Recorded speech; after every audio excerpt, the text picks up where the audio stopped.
All right, welcome to another edition of our Rising Coaches Member Spotlight. Today we are joined by Brock Smith and Carnell Arrington. Carnell, we're starting with you. How are you today? I'm doing well, man. How are you, Adam? I'm doing good. I'm doing good. Good. Appreciate you being on. We were just talking about it off air here, Yeah. but tell us a little bit. Like you're in that position that coaches. If you coach long enough, everyone's going to be there. I know I've been there Exactly. a few times, but you're in between jobs. You're part of a staff at Coppin State that got let go. Hmm. Um, and so, can you talk a little bit about about that whole situation and kind of like where that puts you now? Yeah. So you kind of know it's coming. You kind of get that feeling. Especially if you had a couple rough seasons, and you kind of know like, all right, it could be any day now. And then when it doesn't happen, you're like, oh, okay, well, maybe we're gonna get another year. I know a couple people got saved because of the virus, but then when it happened, it was like, okay, kind of knew it was coming. Being a family man, I got a wife and kids. Spoke with my mentor about it, and he had been in the situation a couple times. He'd been a Power Five guy, and he told me, he said, I said, should I tell my wife? And he said, if you think it's gonna happen, yeah, you better. He said because it's better for her to find out from you than find out from the paper or the internet or some other kind of way. Because now that we're dealing with a whole nother can of worms if you don't tell her. So I kind of prepped her for it. Probably in like you go through preseason, you play those money games, and you can see things are really rough. Like so, in probably like December, I kind of prepped her and said, hey, I'm not sure what's gonna happen, but this is the situation. This is a part of being married to a college basketball coach, or college coach, period. And so she got it, and she said, all right, well, you better start actively looking. And I'd already prior to that, I kind of had some plans and some thoughts, before I went to her with it. So it's been tough, but it's also, you know, the uh, the business is so great, but then this is the ugly side of it that a lot of people don't talk about. So, but Yeah, for it's sure. what I knew about when I got to Coppin State. I was fortunate to work with some veterans that had been at Power Fives, Iowa State, Miami, and they had been let go or different situations. So I kind of when I first got into the college door, I kind of got a little bit of understanding from just talking to guys and being a fly on the wall and trying to be a learn it all as opposed to a know it all. What have you learned going through it these last few months? I've learned that you better be aware that the floor is about to fall out from underneath of you, and and I see why guys are constantly actively looking, but I know there's also another part to it, be where your feet are, and not always just looking, all right, how can I get to the next piece of cheese, but focus on where you are at that moment. That's what one of my mentors told me when I knew things would get a little rocky, and he said, right now, kind of focus on being the best coach that you can be at Coppin State. And I told him, I said, man, it's tough when I know what's about to happen, but so we, I had to deal with that situation and do the best job I could possibly do, and know that at the end of the day, whatever happens, I know I did my job to try to keep us here and get my head coach another contract. That is a great point and like such a hard balance to like be all in and be, also not worried about, but like cognizant of like your career, your family. You got Yeah, mouths to feed. Like, so you got to do what's best for you and yours. yeah, Uh, how do you like find that balance? man, it's tough when you know, uh, that work life balance was tough for me. I'll be honest with you, Adam. When I got a 13-year old, so a perfect example of me not having a great work life balance. My 13-year old super athletic kid, awesome baseball player, but he didn't learn how to ride a bike until 13, until 12, rather. But he learned how to ride a bike the 2 days after the kind of pandemic started. And that told me that, okay, because I was so busy with, worry about career, that I haven't taken the time to teach my 12-year old how to ride a bike. I've been so deep into this business for so long. And then my 8 year old, 2 days later, he learned how to ride a bike. So all within 1 week, both boys learned how to ride a bike because I was doing sometimes 12, 15 hour days, like it was nothing because I loved what I did. I loved every minute of it. And my wife would tell me, she's like, it's so good to have you home now. 'Cause I literally would be, we had practice at 6 a.m. I would leave out my house about 3:30, between 3:30 and 4. So I get there at least by 5. If I can get there at 5:15, I feel like I'm running super late. Um, and then we would practice, hit the floor at like 6, go from 6 to say 9. After 9 o'clock, I'm back up in the office, get a few things done, come back down on the floor, get a couple workouts done. Um, and then I would still be in the office sometimes at 7 o'clock at night. And my wife's like, look, you got to start getting out of here. So I would say, okay, I'm gonna get out of here by 4 o'clock. My wife would call me. She say, I thought you was leaving at 4 o'clock. I say, all right, I'm leaving at 4:15. It'd be 4:30, 5:30. I would leave there. So most days I would stay there till at least 5:30 getting stuff done. There's always something to get done. Yeah, I know how that is too. My wife would always be like, "Hey, just add 2 hours on to whatever time I said I was going to be home." Yeah, That's usually when I'd show up. exactly. um, yeah, great stuff, Carnell. Well, tell us a little bit more about you. I appreciate you being so transparent and talking about, you know, uh, this summer and your career. Tell us how it all started, where you grew up, how you got introduced to the game and got into coaching. So I grew up in Baltimore, born and raised Baltimore, Maryland, in the city. Basketball town, and got into coaching around like 2003, and that was only because of my mentoring background. I had a mentoring program while I went to Morgan State. And we started that in 2002, February '02, and just so happened I went to one of the local rec centers asking the director if she had like a basketball program for like three of my mentees, and she said she didn't, but she offered me a job for the summer. I like worked the summer camp, and then she's like, "Well, I love having you around here. Can you stay for the fall? I got a job for you." I said, "Okay. What is it?" Now, at the time, I've been working out with a trainer here in Baltimore, like every day for like 5 hours a day. Basketball workouts, weight train, everything, because my plan was to go and try out and go on as a walk on Morgan's team. And she came to me and said, "Well, you want to coach basketball?" I said, "Okay, I'll do that. That's fine."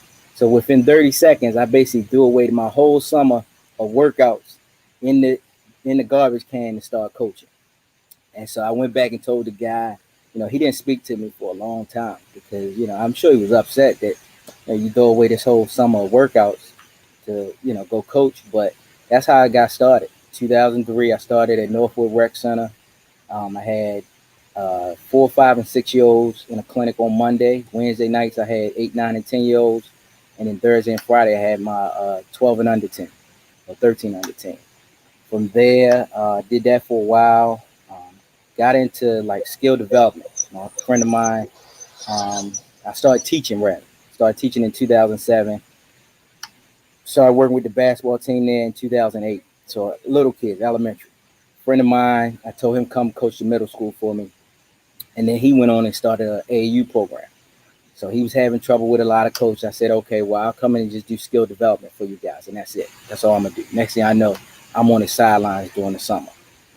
From there, I felt like, now I needed a new challenge. Went to St. Paul's High School here in Baltimore with Seth Goldberg, which was one of the best decisions I ever made in my life. I had a couple opportunities to be a head coach at a couple high schools, but chose to go to this prep school as an assistant. And when I say one of the best decisions I ever made in my career, it was one of the best. From the people I met to all the things that I learned from Seth, which he got all his knowledge from Morgan Wooten at DeMantha. So, it helped me join that coach's tree.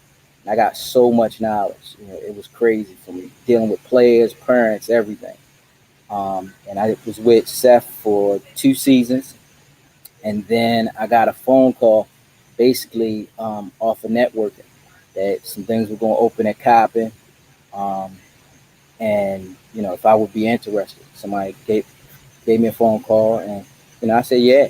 I've been trying to get into the college door for a while, so I went in as a director of basketball operations with the men's team, and was still teaching at the time. So I was there in the evenings to late at night, sometimes 3 o'clock in the morning. That's when I was really working late. I was working. I was coming to Coppin at 3 o'clock and leave there sometimes 3 a.m. in the morning, and then had to be back up at 5 to teach somebody's kids. So it was rough, but I enjoyed it. From there, I went on. We got fired. The staff got fired, and then I was off. I had a couple feelers out in a couple different places out of town. It would mean I would have to leave my family. And then the women's head coach stepped in and said, look, if you can't find anything, I'd love to have you. You're real organized. You got great people skills. I would love to have you on my staff. And so it was a possibility to stay with the men's team with, the current head coach, Coach Warren Dixon, as the director of basketball operations or player development, or get the experience of being a assistant coach on the college level. And so I talked to a couple mentors, and they said, look, go over there and get that experience, because you can't beat that assistant coach's experience that you would get. So went there, and somebody got let go on the women's staff, and then it turned into, within like weeks, a full-time position. And so I left teaching in October and went into the college door full-time, both feet, all feet in. Hey, that's awesome, amazing. What do you tell the people who like ask you, like, oh, how do I'm trying to be a coach. How do I get into the college level? Hearing all the sacrifices that you made over the years, like, how do you get that point across to people that like it's not that easy? You're gonna have to sacrifice along the way. Yeah, I had that conversation a lot, even with my best friend, my best man that was in my wedding. I tell him, I tell a lot of young coaches is you're going to have to, later for work hard, you're going to have to compete, and it's a difference between working hard and competing. You're going to have to compete every single day, even when nobody's around, you're going to have to compete. You have to be the first guy in, the last guy to leave. You're going to have to be willing to work for free for a long time, or work, if not for free, work for pretty much pennies for a long time. It's very few coaches that are fortunate to, you know, graduate from school and their first coaching job is paying them, say, 40,000 a year. Very few, not none that I've heard of. So, you're gonna have to put your time in, and you'll appreciate it at the end of the day. I tell a lot of people, period, when they think about careers, is whatever you would do for a penny, that's what the direction you go in. Because I've seen a lot of people that chase money and they're not happy at the end of the day. So whatever you would do for a penny, go in that direction. So, you know, that's how things go. And were you just like hooked from the beginning? Like as soon as you started working in the rec center, like you just loved it? Yeah, pretty much, man. I the basketball bug bit me early growing up in Baltimore. Playing on a crate, underneath the street light. I remember right the corner of my house, there was a little small alley, and we had a crate there that we had put right underneath the street light, so we could be out there playing ball all day long. By the time I was like 10 years old, I had made my own portable goal out of wood with a crate. So that basketball bug bit me early, and I always had that hunger to want to do it. And I'll be honest with you, and I share this with my players a lot about confidence. I think part of my reasoning for going into coaching was I didn't have the confidence to be a player at the Division I level at Morgan State. I was afraid of, if I tried out, would I not make it? So I didn't, it was a confidence thing. So that really helped me out, going forward with dealing with my players this day and time, because you have a lot of players that deal with confidence issues that play at the highest level and they still have confidence issues. So, so yeah, that bug bit me. It was 10 times worse once I started coaching at uh, at Norfolk. What did talk about like the transitioning from the men's game to the women's game? Was it a big, did you see like a big difference in the game itself, or was it Was it easy, or what was your like? How was that experience? So it was the transition was it was more of a fundamental game, And I tell people, a lot of people ask me that question, what's the difference? Because now I've got experience on both sides, and I say one is played above the rim, one is played below. So I could walk into a gym, a boys game, and I could watch a high school game, and I might see two Division I players, one on each side of the ball, maybe even more. Well, now with the women's game, sometimes it was a little different. I might walk into a gym just, you know, and it might not be but one Division I player, and she might be really teeter-tottering between really good Division II, maybe not that great of a Division I player. So the recruiting changed, um, but mainly it was the game of one being above the rim, one being below. We know on the men's side you can get away with, sheer athleticism. If you can jump, that can take you not a long way, but that can take you part of the way, at least get you in the door. And then, when we get you there on that, that high level floor, then we can see, what you can do, what you can't do. Um, but yeah, that was the main thing, the athleticism of the game. But now you got the way things are changing now over the last 2 or 3 years. You got young ladies that becoming more and more athletic as we go along. You know. So I Yeah, see it absolutely. changing. So, in terms of what's next for you, obviously it's like a crazy off season for a lot of reasons, but Mm-hmm. not much movement. Um, are you kind of do you want to stay on the women's side? Do you want to get back to the men's side? Are you just looking for the best opportunity? I'm honestly, I'm be honest, straight up with you. I miss my guys. I really miss my guys. I love my young ladies because I was just talking with one of my former post players yesterday. Um, but I really miss my guys. I watch. I can mentor them. Even though I can mentor my young ladies too. But my guys, they just a different beast. We can have a knockout, drag out fight on the basketball floor, and then you turn around and they like, hey coach, by the time you get upstairs to your office, they up there at your door, coach, I need your help with this. What you think about this? Hey man, do you I just really dug into you just about 30 minutes ago on the floor for missing an assignment.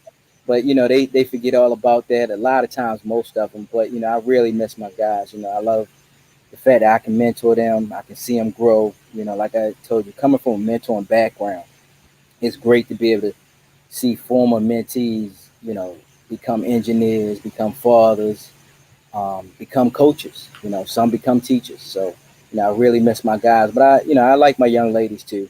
I put some feelers out on the women's side as well as the men's side. So I'm open to Uh, all opportunities. yeah, you mentioned the word like mentor and mentoring background a few times.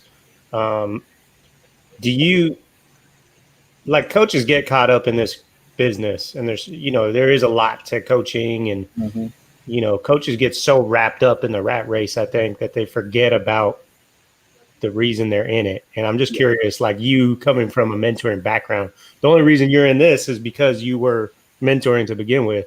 Yeah. Does that what's your reaction when you see coaches and you can just tell that they're like more wrapped up in the career part than they are about mentoring their athletes? You kind of like to each his own. It's at the end of the day, the kids recognize real. That's how it is. The kids are gonna wean you out. I've heard kids talk about coaches. I might be recruiting, and I walk past some kids, and they say, "Oh, look at him over there." Just that. Just talking bad about him because they realize that you're fake. You don't really genuinely care about me. And they'll wean you out real quickly, and they'll deal with you if you want to coaches, um, out of respect, but they won't reach out to you later on.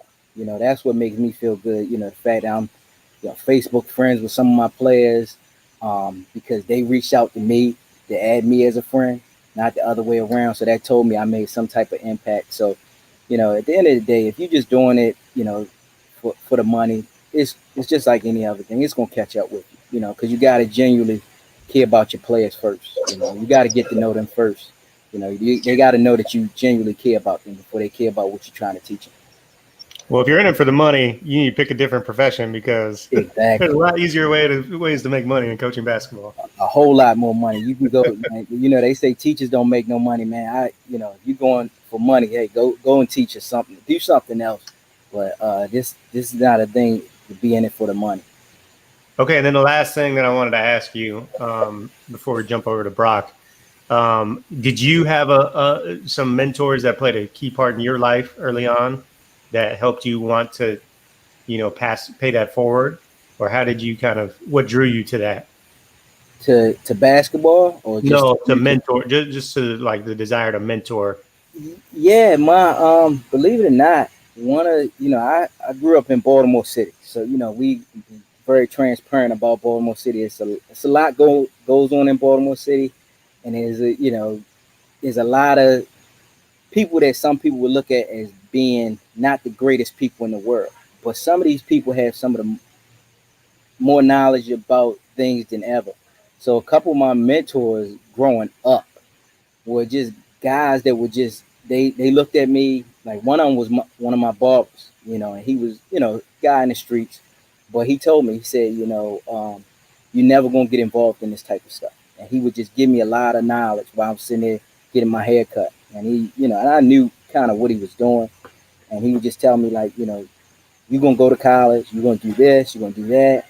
He even told me one time, look, if you have any problems while you're in college, you come back and let me know, and I'll personally take care of it. So those type of guys were my mentors coming up. I did have a mentor one time that my mother found me that kind of got me involved with basketball a little bit, like in Boys and Girls Club.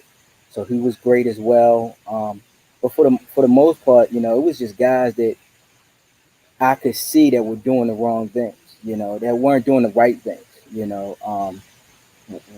one of them was, even a classmate that was like, he was in my grade, but he was like 2 or 3 years older than me.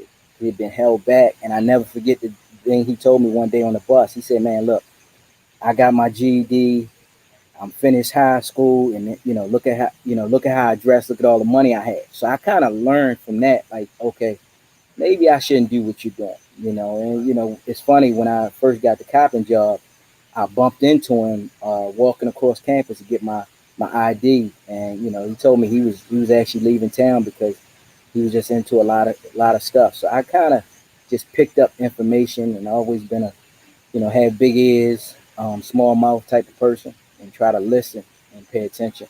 And so I had a few mentors towards coming along the line, but as far as basketball, another mentor I had was when I started coaching at Norfolk with the 12 and under team. Coach Durrell, I had a trial with the Lakers, and he just really taught me how to deal with young men. At the time.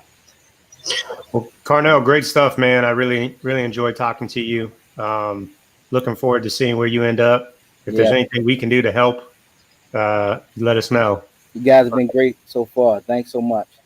Thanks, Carnell. I appreciate you. Take care. You too.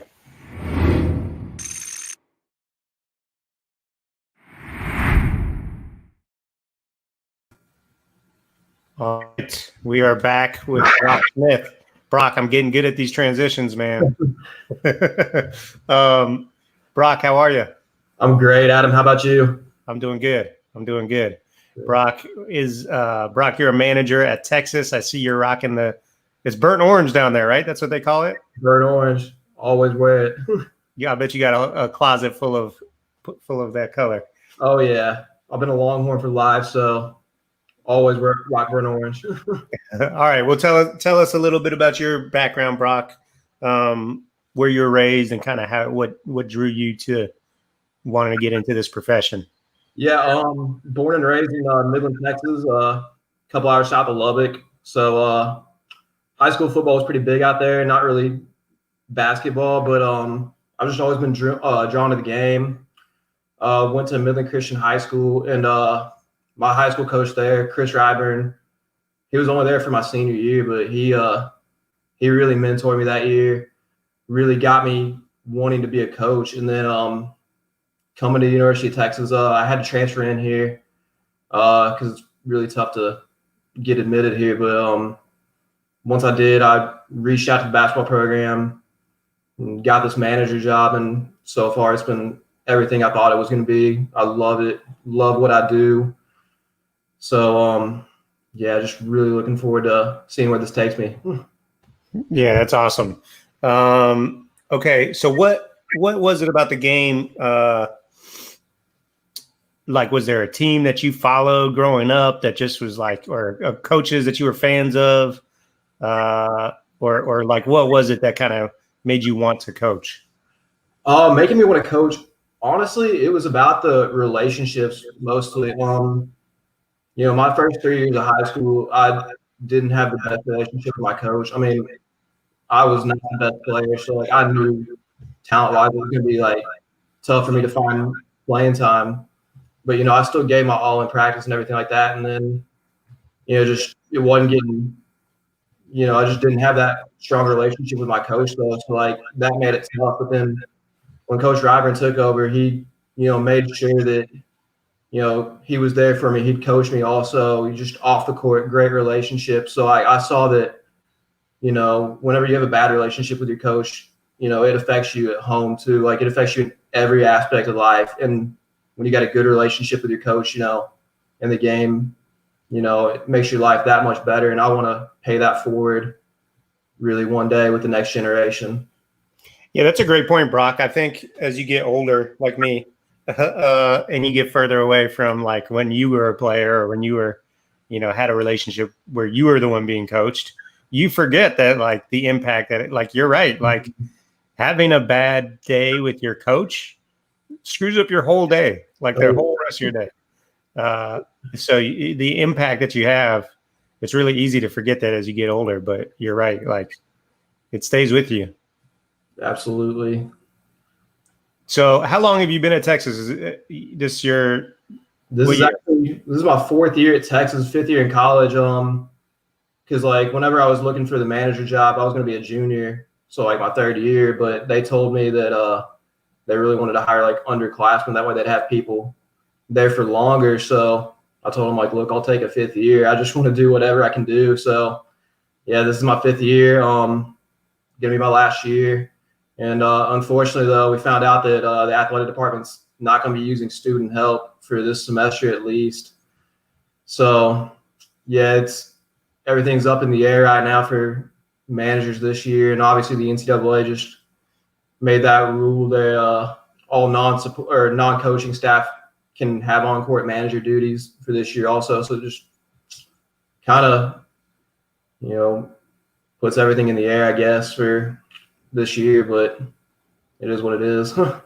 Yeah, it's a bummer. I hadn't heard that. I'm sure other schools are doing it as well, but so I hadn't heard that Texas was going away from student help.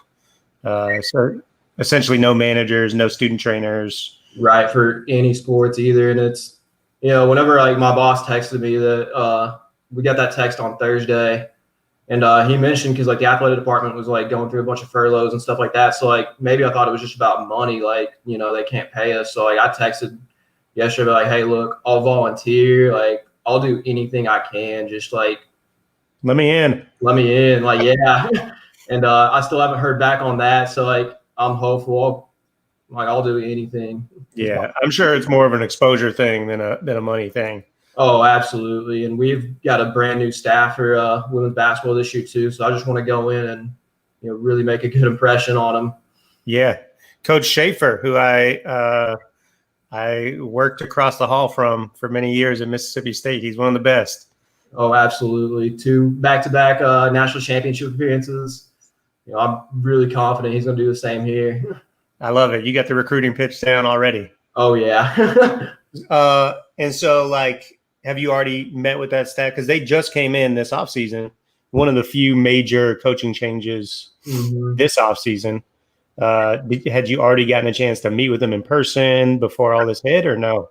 I hadn't. They made the staff change actually back in April. So I was, back home, obviously, because school went online. And so I was actually there until just a couple weeks ago, actually. So, but I haven't been able to meet him. I've been in touch with Blair. She's our acting director of operations right now. So I've been in touch with her a little bit, just kind of just trying to see what's next. Blair Schaefer, knockdown shooter. Don't challenge her to any shooting contest, Brock. You're going to lose your lunch money. I'll lose to anybody in that. So is Marianne Baker, did she make the trip with them on staff? She did not. She stayed back in Mississippi State. Oh, really? Okay. Yeah. I actually got a chance to meet her, though, a couple years ago when we played them here in Austin. I was in touch with her whenever we were coordinating practice times with them. So, yeah, she's the best. Yeah, I was hoping she'd come, but legendary status. Oh, yeah. We were close with that staff, so it's fun to hear those names. So, Brock, what is this? So let's just say they hit you back today and they say, hey, Brock, there's no way we can let you in the gym. They're just trying to limit people. What's the plan? Like, what are you gonna do? Plan is just try to network as best as possible with every single coach in the country, write letters, do anything I can just to, try to get a graduate assistant job for next year, and then keep in touch with the, people that have helped me get along the way here so far. So yeah, just do whatever I can. I kind of, got behind on that back in July. We had a family issue come up, so I had to pretty much take a pause on everything in life and just be there for my family. But so I'm trying to start to get back into that now, and just see wherever that can go. Have you thought about doing any type of coaching at the youth level or anything just to get your hands dirty in the meantime? Absolutely. For my major, we have to have an internship also for the final semester. So, there's a program here called I-9 Sports here in Austin. They, have youth sports, and I've had coaching opportunities come up with them in the past, but I've always been swamped with being a manager. So, this might be, that'd be probably the backup plan. Might be a blessing in disguise, Brock. Might get you out on the court, and there might be no turning back. Absolutely. Just anything I can to be around the game, I'll take it. Yeah, absolutely. What about in terms of skill sets that you picked up as a manager? Did you get much experience doing video editing? Oh, yeah. Yeah. Oh, yeah. I would step in for our video coordinator and film during practice, stuff like that, and tried as best I could to learn sports code and all that stuff too, so that way I could, provide better services as a graduate assistant, or even maybe become a video coordinator. You got to learn Fulcrum. I just flashed their logo at the top. That's our sponsor. Not sports code over here. Fulcrum Technologies. Fulcrum. Yep. No, just messing around. What about in terms of graphics? Did every program has somebody that can do Photoshop? Have you gotten much experience there, or? They didn't have me doing any Photoshop there these past couple of years, but one of my best friends is actually really skilled with computers. So I told him, hey, you're going to teach me Photoshop. I've got to learn it for the next level. So smart move. Yeah. So is your goal to stay at the college level, coach high school, professional, stay on the women's side, men's? Or my goal is to stay at the college level, and I guess short term I'd like to stay on the women's level, but I'm always open to any opportunity I get. So best opportunity that comes around, whether that's high school, professional, college, youth, I'll go with it. Awesome. I love it. Brock, what have you done during the quarantine, man? Give us a book or a podcast recommendation, or just tell us a little bit about what you did with your time. Ooh. Book recommendation. John Gordon, The Energy Bus. That is by far the best book I've ever read. Just great stuff right there. Anybody should read that if they get the chance. Podcast, not big into podcasts, honestly. All good. What's the best advice you've gotten, Brock? Best advice I've gotten. Well, when I was a player, it was just always next play. Forget about the past. You have to have a short-term memory in this game. And then as a manager, though, our head manager, Adrian Valadez, these past couple of years, he's actually a graduate assistant at Northwestern State now. he told me the best ability is availability. So that means any role, just be available. Like if a coach texts you at midnight saying, "Hey, I need you to come rebound," you get up there as soon as possible. Just always be available for anybody. Right. The best ability is availability. We're going to drop the mic on that one, Brock. That's good stuff. Listen, I appreciate you jumping on with us today. Carnell, you're still around. I appreciate you being on as well.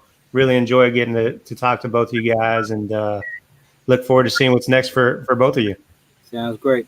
Awesome. Thank you, Appreciate it. Thanks, guys. Appreciate it.